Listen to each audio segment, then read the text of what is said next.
এরপরের প্রশ্ন হলো, স্ত্রীর উপরে স্বামীর দায়িত্ব কর্তব্য সম্পর্কে বলুন। খুব গুরুত্বপূর্ণ একটি প্রশ্ন। আমাদের দেশে স্বামীর প্রতি স্ত্রীর কর্তব্য কি, এই ওয়াজই শুধু বেশিরভাগ শোনা যায়, ঠিক না বেঠিক?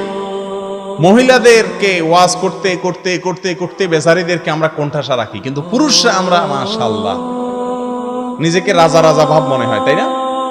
অথচ স্ত্রীর যেরকম অনেক কর্তব্য আছে স্বামীর প্রতি, স্বামীরও অনেক কর্তব্য আছে স্ত্রীর প্রতি, ঠিক না বেঠিক? স্বামীর যে সমস্ত কর্তব্য আছে তার মধ্যে এক নম্বর কর্তব্য হলো, আল্লাহ কোরআনে বলেছেন ওয়াশিরুহুন্না বিল মারুফ, স্ত্রীর সাথে সদাচরণ করতে হবে, সদ্ব্যবহার করতে হবে, সুন্দরভাবে জীবন যাপন করতে হবে, ছেঁচড়ামি করা যাবে। বহুত পুরুষ আছে সংসার করে ঠিক আছে বউয়ের সাথে, কিন্তু ছেঁচড়ার মতো সংসার করে, আছে না নাই?